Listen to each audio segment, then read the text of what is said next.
Well, I don't have any Wes Anderson shirts, but pastel, that's close enough. Yeah, that's close enough. That's, what do the kids say? That's a vibe. They're strange, aren't they? They're children compared to normal people. Yes, that's correct. It's true. Freight train, going so fast. Freight train, going so fast. I don't. I do a nude scene. You want to see it? Huh? Did I say yes? You didn't say anything. I meant yes. My mouth didn't speak.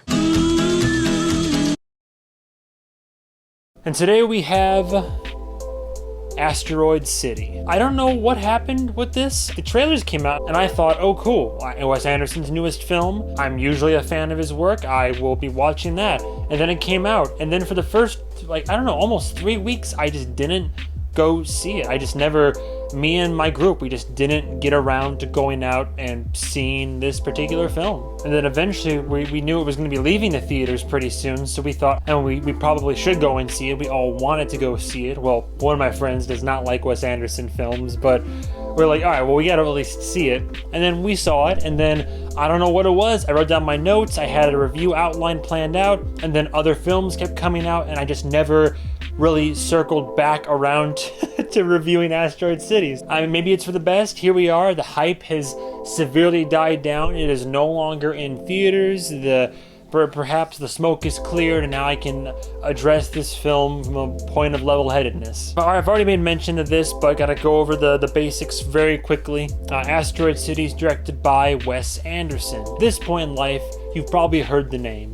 Probably. There are still some people out there who never hear any of the names that I hear on a daily basis, so you're like, who the hell is that guy? Wes Anderson has made several films. He has a very particular and unique style. It's typically very symmetrical, or every frame can be used as either a painting or some art you could put up in your home or something. His films are all made in a certain way where it can be weird or quirky, but there's typically some kind of little narrative at the heart of it, but there's always usually commentary. There's characters that are pretty intelligent that are speaking in a certain way, or visuals, pastels, aesthetics, music playing that's very delightful, but it could be very quirky.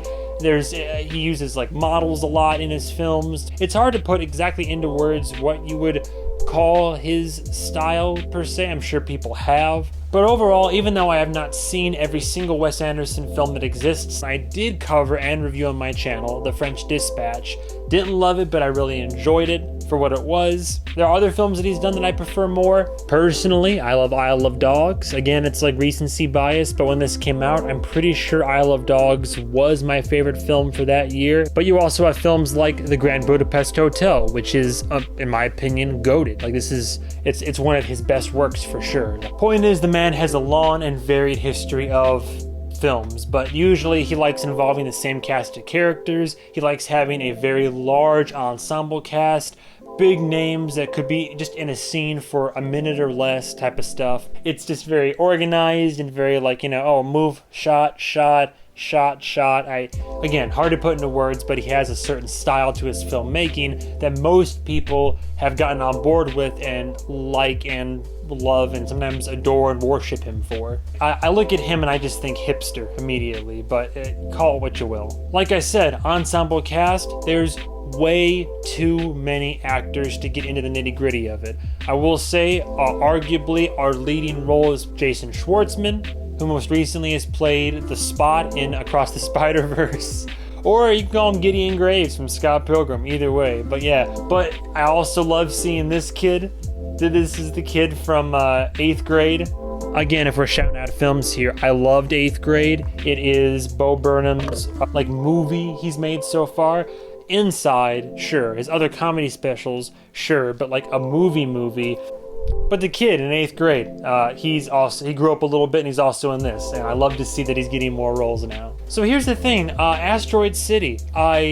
I feel like at this point Wes Anderson is still good, but I think, between the memes on TikTok of don't make this ad into a Wes Anderson movie, or this aesthetic and use the same music for all these videos, or I went on this cable car in the mountains and now I'm in a Wes Anderson movie. Like any property or anything, popular out there in general, that run the risk of becoming massively overhyped. And I think that although he's a great director, I don't think he's like the best or like one of the greatest out there. He's good, but the amount of just hype that the name gets now and the aesthetic of what he does is just, now it's all become all but synonymous with him and his films, and he deserves some, like, a lot of credit for the work he puts into his movies and accolades, sure, but it's getting ridiculous now. So although I didn't love Asteroid City, I still enjoyed myself. I still think it's a really good movie. I'm going off notes here because it's been a minute since I sat down and watched it.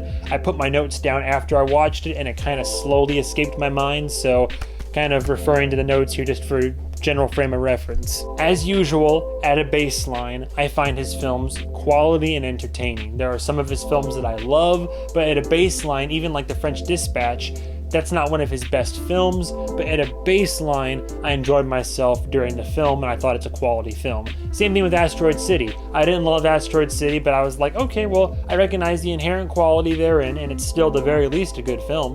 What's interesting about this, and I put this as a pro, is that normally Wes has a certain style and he just, like, he's always incorporates that style and he's very strict to it. And this film has his usual style, his filmmaking quirks, his direction, but there were some moments in this film that broke away from even his own convention. Because I believe from a narrative perspective, these scenes were also supposed to break away from the primary Asteroid City narrative and break away to the behind the scenes narrative. That's what I'll call it without getting too far into it. But he broke away from his own conventions here and there for certain shots, which I thought was, you call it what you will, good or bad. I thought it's cool to see a director evolve and to keep true to his style but still change it up and try to build upon what he's already done. So I'm here for it. The actors in all of Wes Anderson's films, this one included I think, or at least in the ones that I've seen, they all do a good if not great job. Now this is both a pro and a con, but the trailers for Asteroid City engage in subterfuge, in both a good and bad way. In a good way because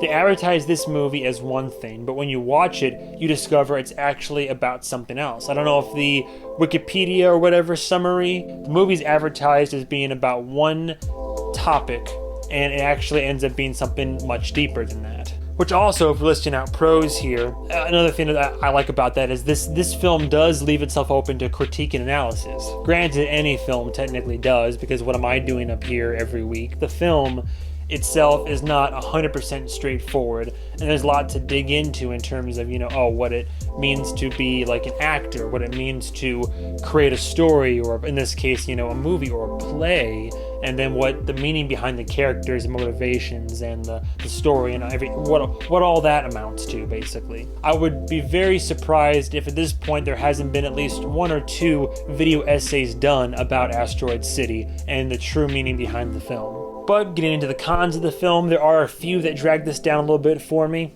Some of his films break away from each other and can be kind of viewed as unique properties here and there. But at the same time, some aspects of his films, both in aesthetic and style, but also in acting, delivery, and how the actors all kind of behave on screen, they can kind of feel a bit samey, for lack of a better term. Again, call that consistency if you want, but I felt like, comparing this to something like The French Dispatch, for example, or even, scenes from Grand Budapest, I don't know. It's good and bad. It's good that he's consistent with his aesthetics and directional choices, but they also make the films a bit similar to each other, and this is and this film is an example of such, in my opinion. There's no explanation for it in the trailer. Now, you watch the movie and it makes more sense, but the trailer, all the actors kind of have like this monotone, mostly flat delivery with all their lines. And in I guess it's not spoilers or anything really, but in the movie, you find out that Asteroid City is a stage play that we're kind of seeing like an artistic rendering of. It's a stage play, and we keep cutting away from Asteroid City to go to like behind the scenes, like the writing of the play and meeting the actors who will be in the play, and having actor class artist workshops about the play. And when they're outside of Asteroid City, people talk like, for the most part, like normal if not eclectic human beings. But when you're in the play and the actors then go on stage and it transforms into a film for us as the audience, which is, I suppose that's the the visual medium you hope to project when you're doing a stage play is to elevate the art and make it seem like you're watching this grand, nearly cinematic performance. Then the delivery is, it's funny because that's the actors are, we are acting, we are doing this play, we have different delivery now, so this is how we are speaking. Yes, I believe this is an odd way of talking, but here we are. Cut to off stage and the guy's like, why does my character sound like this? Like, it's just, they acknowledge it, but it still happens, and the trailer doesn't divulge that information. So when you see the trailer for it, one of my friends was like, it's so flat and monotone. Why would you want to, its delivery is boring. So, you know, it works either way, pro and con. The ending for this film will be divisive if it hasn't been already. I think critics are going to love it, because critics like it when things are artsy and ask very highfalutin tootin' Wes Anderson shooting questions. Like, it's a divisive ending that I don't mind, because I've seen some fucked up weird movies in my time, and I've seen some extremely dissatisfying endings as well. This was not dissatisfying, it's just not your typical ending for a film. It leaves more questions up in the air than it answers. I mean, again, you get to like theory crafting time, perhaps there is an ending there to be had, but I can see how your average, very average Tom, Dick, and Jane going to see this film would not be particularly fond of the ending. And I think for me, it's like the same thing with The French Dispatch. There are moments in The French Dispatch that I liked or loved, and overall I think it's a good film of like pretty high quality overall, but Asteroid City for me lacked a certain wow factor. The narrative, I mean, it had some focuses in its narrative, but I think it lacked a narrative focus.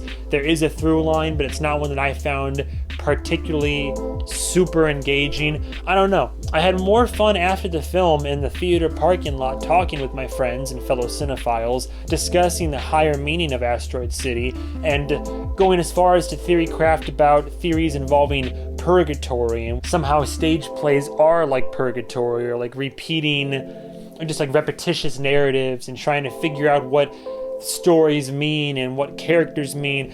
Like I said, this film is really good in that it opens the floor for discussion, and you can really get a lot out from it. And I'm sure Wes Anderson had a certain like idea or vision in his mind for this, but as a film without the discussion afterwards, I don't know. I mean, it's still a good film. It still has its really good moments, but I think it lacked direction for me. It lacked that wow factor, and it's why I really enjoyed myself with the film, but I didn't love it, and I think Wes has definitely made better for sure.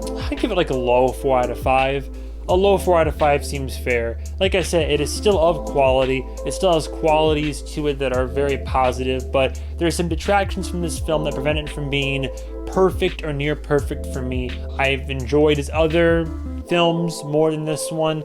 I think that he's running the risk of becoming a very overhyped director, and don't think he's gotten too big for his britches. I hope that he still keeps making films. I'll still watch them. I want to love them, but I'm just concerned at this point, you know? Anyway, that's all I gotta say about Asteroid City. I'm way overdue, definitely not relevant anymore. I'd be surprised if anybody watches this, but if you do, thanks, Mom. Thanks for watching this, and stay tuned for the next episode of whatever movie I review. And goodbye, travelers.